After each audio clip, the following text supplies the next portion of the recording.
ஹார்திக் பாண்டியாவுக்கும் ரோஹித் சர்மாவுக்கு விரிசல் இருக்கா இல்லையா, இல்லை இந்த நியூஸு இந்த சோசியல் மீடியா பீப்புள்ஸ் இவங்க அதை ஸ்ப்ரெட் பண்ணுறாங்களா? ரெண்டாவது, ஹார்திக் பாண்டியா ஏன் அவ்வளோ சேஞ்சஸ் கொடுத்துக்கிட்டு இருக்காரு, மும்பை இந்தியன்ஸில் என்ன தான் நடக்குது, இது எல்லாத்தையும் சேர்த்து அந்த வீடியோஸில் பார்க்க போகிறோம். So welcome back to the லூயிஸ் செட்டகல்.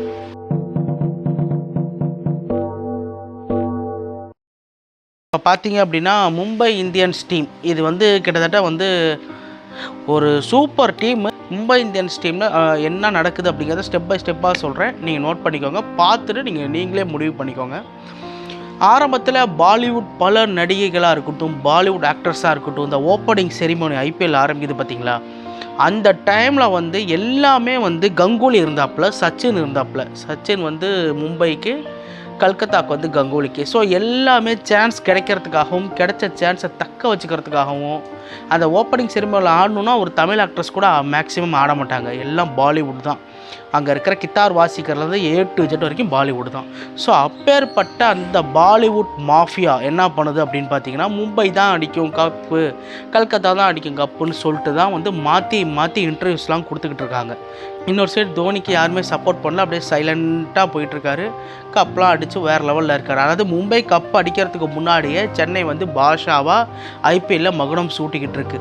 இந்த டைமில் தான் கிட்டத்தட்ட அவங்க முதல் கப் அடிக்கிறதுக்கே 5 வருஷம் ஆகுது. 2013 தான் ஃபஸ்ட் டைம் அவங்க கப் அடிக்கிறாங்க ரோஹித் சர்மா தலைமையில். அது வரைக்கும் ஐபிஎல்லில் சோடம் போகாத ஒரு அணியாக தான் மும்பை இந்தியன்ஸ் அணி வந்துக்கிட்டு இருக்கு. இன்னொரு பக்கம் என்ன அப்படின்னு பார்த்தீங்கன்னா, அப்போ ஹார்திக் பாண்டியாங்கிறவர் யாருன்னே தெரியாது. அதுக்கு முன்னாடியே 13-15லேயே 15ல் தான் ஹார்திக் பாண்டியா அறிமுகம்னு ஐ திங்க் நான் நினைக்கிறேன். அதுக்கு முன்னாடியே ரோஹித் சர்மா மும்பை அந்த கோர் டீமை ஃபிக்ஸ் பண்ணி ஒரு கைடன்ஸ் பண்ணி கிட்டத்தட்ட வேறு லெவலில் கொண்டு போயிட்டுருக்காரு ரோஹித் சர்மா. பெர்ஃபார்மன்ஸ்லாம் அப்படி இருக்கும். அப்போ தான் அப்போ கல்கத்தா மும்பை ஒரு தடவை சாம்பியன் ஆகுது, அடுத்த வருஷம் கல்கத்தா சாம்பியன் ஆகுது.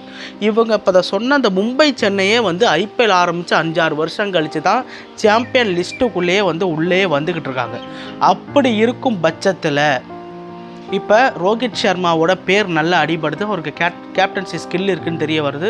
ஒரு கோர் டீமை டிசைட் பண்ணுறாங்க. அந்த டைமில் பொலாடாக இருக்கட்டும், இப்போ எல்லாம் ஃபினிஷருக்கு நான் பார்த்துக்கிறேன், பவுலிங்க்கு இவங்க பார்த்துக்கிட்டோம் அப்படின்னு சொல்லி மலிங்கா பார்த்துக்கிட்டோம், இங்கிட்ட ஹர்பஜன் சிங்லாம் இருந்தார், ராய்டு மிடில் ஆர்டரில் பார்த்துக்கிட்டார். இந்த மாதிரி ஒரு பக்கா டீமை செட் பண்ணது யாருன்னு பார்த்தீங்க அப்படின்னா ரோஹித் சர்மா அண்ட் கோ தான். அப்படி இருக்கிறப்ப இங்கே இந்த தோனி சிஎஸ்கே சாப்டரை விட்டுருவான். இப்போ இந்த மும்பை சாப்டருக்கு மட்டும் நம்ம வந்துடலாம். இப்போ மும்பை இந்தியன்ஸுக்கு பல விஷயங்கள் நம்ம சொல்லலாம், அம்பேர் விஷயமாக இருக்கட்டும், அந்த கான்ட்ரவர்சியாக இருக்கட்டும், அதெல்லாம் நம்ம ஒதுக்கி தள்ளிடலாம். அப்படி இருக்கும் பட்சத்தில் கிட்டத்தட்ட மும்பை 2013 சாம்பியன் ஆகுறாங்க, 15 சாம்பியன் ஆகுறாங்க, அதுக்கப்புறம் 17 சாம்பியன் ஆகுறாங்க, 19 ஆகுறாங்க, 20 ஆகுறாங்க. கிட்டத்தட்ட 7 வருஷத்தில் 5 தடவை கப் அடிச்சிட்டாங்க.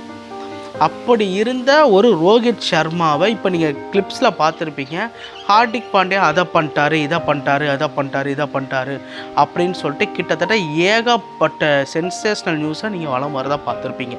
இப்போ இந்த பக்கத்து ஹார்திக் பாண்டியா வச்சுக்கலாம். ஹார்திக் பாண்டியா அப்படின்னு நம்ம எடுத்துக்கிட்டோம் அப்படின்னா கிட்டத்தட்ட ஒரு ஸ்டேட்மெண்ட் ஒன்று விட்டார், அதையும் சொல்கிறேன். அதுக்கு முன்னாடி எப்படி இருந்தாருங்கிறதையும் சொல்கிறேன். ஹார்திக் பாண்டியாவாக இருக்கட்டும், அன்கேப்டு பிளேயர்ஸை நிறைய பேர்த்த ரோஹித் சர்மா வளர்த்து விட்ருக்காரு. அந்த லிஸ்ட்டில் ஒருத்தர் தான் ஹார்திக் பாண்டியா. ஹார்திக் பாண்டியா பொறுத்தளவுக்கு இப்போ அவருக்கு என்ன பிரச்சனை அப்படின்னு பார்த்தீங்கன்னா, இதுக்கு முன்னாடி எப்படி இருந்தார் அப்படிங்கிறது விஷயமே கிடையாது. ஆனால் குஜராத்தில் அவர் ஒரு கேப்டனாக இருந்திருக்கார். கேப்டனாக மட்டும் இல்லை, கேப்டனாகி அவர் மேட்சை ஜெயிச்சு கொடுத்து டைட்டிலே கப்பே அடித்து கொடுத்துட்டாரு. 2வது சீசனில் பாயிண்டில் தான் சிஎஸ்கே கப் அடிச்சிச்சு. இல்லை அப்படின்னா 2வது சீசன்லேயும் குஜராத் ஹார்திக் பாண்டியா தலைமையில் கப் அடிச்சிருக்கும். இப்போ இந்த சைடு எடுத்துப்போம், மும்பை சைடு எடுத்துப்போம். மும்பை சைடு பொலாடுக்காக தான் ஹார்திக் பாண்டியாவை வெளியில் விட்டாங்க. ஆனால் பொலாடு 1 வருஷம் 2 வருஷம் விளையாண்டுட்டு என்ன ஆகிடுச்சு, அவர் ஒரு ஃபினிஷர் ரோலை இதுக்கப்புறம் நான் விளையாட முடியாதுன்னு சொல்கிறப்ப அந்த ஃபினிஷர் ரோல் காலியாக இருக்குது. ஸோ டிம் டேவிட்டை வச்சு அந்த இடத்த ஃபில் பண்ணலாம் அப்படின்னு சொல்லி மும்பை இந்தியன்ஸ் நிர்வாகம் முடிவு பண்ணுச்சு. பட் டிம் டேவிட் பண்ணாலும் இன்னொரு சைடு ஹார்திக் பாண்டியாவும் இருப்பார். இங்கிட்ட ஒரு பொலாடு இருந்தால் தான் ஹார்திக் பாண்டியா இருப்பார். அப்போ 2 ஃபினிஷர்ஸ் ஒரே நேரத்தில் தேவைப்படுறாங்க. ஸோ இப்படி தான் மும்பையோட ட்ரிக்ஸ் அண்ட் ஃபார்முலாஸ் இருந்திருக்கு. அப்படி இருக்கும் பட்சத்தில் நம்ம டீம் அவசரப்பட்டு நம்ம வந்து ஹார்திக் பாண்டியா விட்டுட்டோம். மும்பைக்கு இப்போ கப் அடித்து 3 வருஷம் ஆச்சு. இங்கிட்ட 2 தடவை மும்பைட்டேருந்து வெளியில் போன ஹார்திக் பாண்டியாவோட தலைமையிலான டீம் வந்து இப்போ 2 தடவை வந்து கப் அடிக்கிற ஸ்டேஜுக்கு போயிட்டு வந்துருச்சு. அப்படி இருக்கிறப்ப ஹார்திக் பாண்டியா அவசரப்பட்டோன்னு சொல்லிட்டு திருப்பி வந்து மும்பை இந்தியன்ஸ் அணி வந்து ஹார்திக் பாண்டியாவை ட்ரேடில் வந்து இப்போ ஆக்ஷனோ ட்ரேடோ ஏதோ விலை கொடுத்து வாங்கிட்டாங்க. இப்போ ஹார்திக் பாண்டியா அவரோட திங்கிங் என்ன அப்படின்னா, ஒருத்தன் கீழே இருந்து மேலே வரலாம், மேலே வந்து கீழே வரக்கூடாது. இப்போ நான் வரேன்னா கேப்டன்சியும் என்னை விட்டு போகுது. நான் குஜராத்லேருந்து வரப்போ பிளேயராகவும் நான் வெளியில் வரேன், கேப்டன்ஷிப்பாகவும் வெளியில் வரேன். இப்போ நான் மும்பை இந்தியன்ஸுக்கு ரோஹித் சர்மா கீழே விளாடணுமா? ஆல்ரெடி நான் 2 கப்பு அடிக்க போகிற ஒரு ஸ்டேஜை நான் ரெடி பண்ணிட்டேன். நான் ஒரு கோர் டீமே ரெடி பண்ணிட்டேன். அப்படி இருக்கிறப்ப நீங்கள் கூப்பிட்டு வரீங்களே, அப்போ என்ன பெனிஃபிட் அப்படிங்கிற மாதிரி ஹார்திக் பாண்டியா வந்து சொல்லாமல் சொல்ல, ஸோ நீயே வந்து கேப்டன்ஷிப் பண்ணுப்பா, ரோஹித் சர்மாவுக்கும் வயசாகிடுச்சு, இதுக்கப்புறம் வந்து ஃப்யூச்சரை தான் நம்ம வந்து பார்க்கணும். அவரும் 3 வருஷம் நாங்கள் கொடுத்து பார்த்தோம், 3 வருஷம் அவர் கப் அடிக்காமல் முதல் தடவை இருக்கார். ஸோ இது வந்து உனக்கு ஒரு சான்ஸ் அப்படின்னு சொல்லி ஹார்திக் பாண்டியா கிட்ட கேப்டன்ஷிப்பை வந்து மும்பை நிர்வாகம் பண்ணி கொடுத்துருக்கு. இப்போ இந்த செட் சிஎஸ்கே வச்சுக்கலாம். சிஎஸ்கே பொறுத்த அளவுக்கு தோனின்னு ஒருத்தர் இருந்தார் அப்படின்னா, அவரை பொறுத்தளவுக்கு எப்படி அப்படின்னா, நமக்கு அப்புறம் ஒருத்தர் வந்து டீமில் வந்து நமக்கு அப்புறம் யார் வரணும் அப்படிங்கிறத இன்டர்நேஷ்னல்லே அவர் முடிவு பண்ணவர். ஸோ அதுக்கப்புறம் 2017 ஜனவரி 4 கேப்டன்ஷிப்பை வந்து வேணான்னு சொல்கிறாரு. அதுக்கப்புறம் கோலியை முடிவு பண்ணிட்டு தான் அவர் வெளியிலே வராரு. அவர் எடுக்கிற முடிவு வந்து எப்படின்னா, நமக்கப்புறம் வந்து அந்த டீமை வந்து மக்கள் ரசிக்கிறாங்களா, அதே மாதிரியே ஸ்ட்ராங்காக இருக்குன்னா அதுக்கேற்ற ஒரு ஆளை வந்து கொடுத்துட்டு தான் வரணும் அப்படின்னு சொல்லிட்டு வெளியில் வரதான் நம்ம தோனி ஸ்டைல்.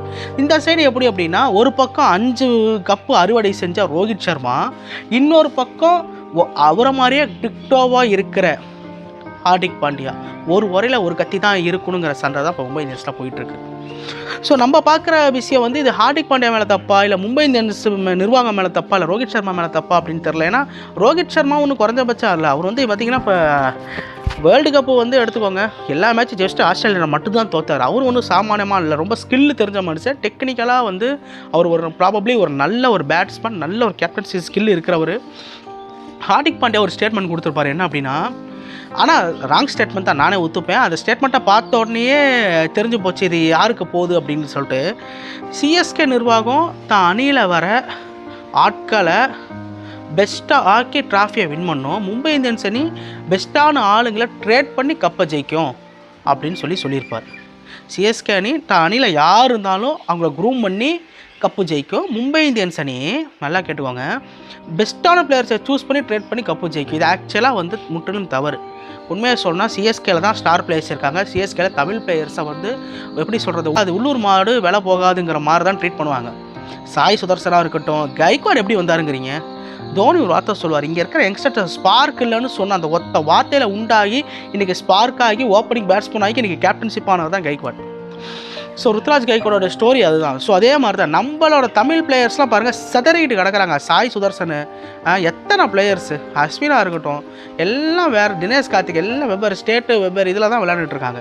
இப்போ நான் ஹார்திக் பாண்டியா சொன்ன ஸ்டேட்மெண்ட் ஏன் தப்புன்னு சொல்கிறேன்னா, மும்பை இந்தியன்ஸ் தான் இருக்கிறதுலே அன்கேப்டு பிளேயர்ஸை வந்து அதிகமாக ப்ரொடியூஸ் பண்ணி க்ரூம் பண்ணிச்சு. பும்ராவாக இருக்கட்டும், இஷான் கிஷன் யார், ராகுல் சஹர் யார், ஹார்திக் பாண்டியா யார், குருணால் பாண்டியா யார், எத்தனை பிளேயர்ஸ், இது ஸ்கை யார், இது மாதிரி சொல்லிக்கிட்டே போகலாம். அத்தனை பிளேயர்ஸை கிட்டத்தட்ட 10 கோடிக்கு கீழே தான் அவங்க ட்ரேடே பண்ணுவாங்க. அதை க்ரூம் பண்ணி தான் அவங்க வந்து அறுவடை பண்ணுவாங்க. இப்போயே எடுத்துக்கோங்க, இப்போ நான் 2-3 வருஷம் போயிடுச்சா, இதுக்கப்புறம் கப்பு வரிசையாக அடிச்சுக்கிட்டே இருக்கும், எனக்கு எந்த டவுட்டுமே இல்லை. ஆனால் இங்கே உள்பூசல் இங்கே நடந்துக்கிட்டு இருக்குது. இங்கே வந்து ஒரு பெரிய ஈகோ பிரச்சனை நடந்துக்கிட்டு இருக்குது. ஸோ இதுதான் இங்கே பிரச்சனையாக போய்கிட்டு இருக்குது. ஃபார்மர் கேப்டனு, எக்ஸ் கேப்டனு 2 பேர்த்துக்குமே வந்து யார் தலைவனாக இருக்கலாங்கிற ஒரு போட்டி தான் போயிட்டுருக்கு. அங்கே இருக்கிற மக்கள், மும்பை இந்தியன்ஸ் மக்களாக இருக்கட்டும், அணி நிர்வாகமாக இருக்கட்டும், ஹார்திக் பாண்டியாவை ட்ரீட் பண்ணுற விதம் நமக்கு கொஞ்சம் கஷ்டமாக தான் இருக்குது. சில பேர் என்ன சொல்கிறாங்க, ஹார்திக் பாண்டியா உனக்கு இது வேணும்டா, உன் ஆட்டிடியூடுக்கு தானே அப்படி போயிட்டுருக்கு அப்படின்னு சொல்கிறாங்க. இன்னொருத்தவங்க என்ன சொல்கிறாங்க, நாங்கள் குஜராத்திலேருந்து வந்து நாங்களாடா எடுத்தோம், நீங்களாம் தான்டா எடுத்தீங்க, எனக்கு நான் பேசாமல் குஜராத்திலே இருந்திருப்பேனே, என் அருமை தெரிஞ்சனால தானே எடுக்கிறீங்க, அப்போ நான் நானாக இருக்க விடுங்க அப்படின்னு சொல்லி ஹார்திக் பாண்டியாவுக்கு சப்போர்ட் பண்ணுற ஒரு குழுவாகவும் நான் பார்க்குறேன். மும்பை இந்தியன்ஸ் மேலே என்ன ஒரு பிரச்சனை, இப்போ சிஎஸ்கே பொறுத்தளவுக்கு ஒரே ராஜா தான், அந்த கதையே வேணாம், அந்த பிரச்சனையே இருக்காது. கைக்வாடே ஒரு விஷயம் முடிவு பண்ணுறாரு அப்படின்னா டக்குன்னு அவரால் கேப்டன்ஷிப் முழுசாக 100% கைக்வாட் கேப்டன்னா கண்டிப்பாக நான் இல்லாமல் அது தோனி வெறியனாகன்னு நான் சொல்லலை, உண்மையிலே சொன்னேன். ஏன்னா இத்தனை நாளாக டிஆர்எஸை வந்து தோனி ரிவ்யூ சிஸ்டம்னே மாற்றி கூகுளில் டைப் பண்ணால் கூட அது வந்துடும் போல், அந்த அளவுக்கு எல்பிடபிள்யூ விழுந்தால் கூட கேட்குறாங்க. சிஎஸ்கே பிளேயர்ஸ் வந்து தோனிக்கிட்ட தான் கேட்குறாங்க. ஸோ தோனி இருக்கிற வரைக்கும் அங்கே வந்து சிஎஸ்கேல இந்த மாதிரி ஒரு பிரச்சனை வரவே வராது. பட் மும்பை இந்தியன்ஸ் அணிக்கு இப்போ ஒரு மாதிரி ஒரு பிரச்சனை வந்திருக்கு. யார் கேப்டனாக இருக்கிறது. இப்போ பார்த்தீங்க அப்படின்னா குஜராத் எத்தனை ஹார்திக் பாண்டியாவுக்கு வந்து பார்த்தீங்கன்னா விளையாட போனால் பந்து போட்டால் பூன்னு சொல்லியே அவர் வந்து ஒரு மாதிரி ஆக்கிட்டாங்க. ஸோ ஒரு பிளேயராக அவரால் ஒரு நல்ல டெசிஷன் எடுக்க முடியல. இன்னொரு விஷயம் சொல்லணுன்னா, ஹார்திக் பாண்டியா இப்போ தான் பந்து போகிறாரா? இல்லை. அவர் வந்து பார்த்தீங்க, நல்லா யோசிச்சு பாருங்கள். ஹார்திக் பாண்டியா வந்து அவர் கேப்டன்சி, குஜராத் கேப்டன்சியில் அவர் பண்ணுறப்பே அவர் வந்து பவர் பிளேயில் பால் போட்டார். இப்போ வந்து பும்ரா வந்து ஒதுக்கணுங்கிறதுக்காக பண்ணுறாங்கன்னு சொல்லி சில பேர் சொல்கிறாங்க. பட் அது ஏற்றுக்க முடியாத ஒரு விஷயம். என்ன ரீசன்னா, ஒரு செல்ஃப் கான்ஃபிடன்ஸ் இருக்கும்ல சில பிளேயருக்கு. இது நம்ம நினச்சா இந்த விஷயத்தில் வந்து நம்ம டக்குன்னு முடிச்சிடலாம் அப்படின்னு சொல்லி ஒரு செல்ஃப் கான்ஃபிடன்ஸ் இருக்கும். ஸோ அந்த விஷயத்தை தான் வந்து என்ன பண்ணுறாருன்னா ஹார்திக் பாண்டியா செயல்படுத்துகிறார். ஆனால் மும்பை இந்தியன்ஸ் பொறுத்தளவுக்கு இந்த சிங்கங்கள்லாம் வேட்டையாடும்ல, எல்லா சிங்கங்களும் சேர்ந்து ஒரு மிருகத்தை வேட்டையாடினா வேட்டையாடிடும். அந்த மாதிரி தான் மும்பை இந்தியன்ஸ். அவங்களோட ஒரு தனித்துவம் இருக்கும் மும்பை இந்தியன்ஸ் அணியை பொறுத்தளவுக்கு. எல்லாத்தோட ஒரு ஸ்பெஷலும் இருக்கும். இதுதான் மும்பை இந்தியன்ஸோட ஸ்பெஷல். ஆனால் ஹார்திக் பாண்டியா வந்து இல்லை, நான் வந்து புலி தான் தனியாக வேட்டையாடும், அந்த மாதிரி தான் நான் தான் எல்லாமே ஒரு தனிச்சே நான் ஒரு விஷயம் பண்ணேன்னா சக்ஸஸ் ஆயிரும்டா, யார் பேச்சையும் கேட்காம நீங்கள் கொஞ்சம் அமைதியாக இருக்கடாங்கிற மாதிரி அவர் விஷயம் பண்ணுறாரு. ஸோ இதுதான் மும்பை இந்தியன்ஸ் அணியில் நடக்குது. ஸோ மும்பை இந்தியன்ஸ் அணி வந்து இப்போ கேப்டன்ஷிப் பார்த்தீங்க அப்படின்னா ஹார்திக் பாண்டியா கொடுத்துட்டாங்க. இந்த சைடு குஜராத் பிளேயர்ஸ் வந்து அன்றைக்கெலாம் பார்த்தீங்கன்னா வெறித்தனமாக விளாண்டாங்க. முழுக்க ஹார்திக் பாண்டியாவுக்கு எதிராக தான் விளாண்ட மாதிரி இருந்துச்சு. செலிப்ரேட்லாம் பார்த்தீங்கன்னா பக்காவாக இருந்துச்சு. ஸோ இதுதான் ஹார்திக் பாண்டியாவோட ஈகோவா அப்படின்னு கிடையாது. ஒரு விஷயம் ஹார்திக் பாண்டியாவுக்கு பழகிடுச்சு. அந்த பழகின விஷயம் நான் மும்பை இந்தியன்ஸை எதிர்பார்க்குறேன் அப்படின்னு சொல்லி அந்த விஷயத்தை பண்ணுறப்ப மும்பை இந்தியன்ஸால் ஏற்றுக்க முடியல. காரணம் என்ன, மும்பை இந்தியன்ஸில் ஹார்திக் பாண்டியாவை பிளேயரை தான் பார்த்துருக்காங்க, கேப்டனாக பார்த்ததே கிடையாது. இதுதான் அந்த பிரச்சனை. ஸோ இந்த வீடியோ உங்களுக்கு நான் பிடிச்சிருக்குன்னு நான் நம்புகிறேன். ஸோ இதே மாதிரி வீடியோ பிடிச்சிருந்தால் லைக் பண்ணுங்கள், ஷேர் பண்ணுங்கள், சப்ஸ்கிரைப் பண்ணுங்கள் அண்ட் பெல் ஐக்கானாக ப்ரெஸ் பண்ணுங்கள். Thank you and love you all.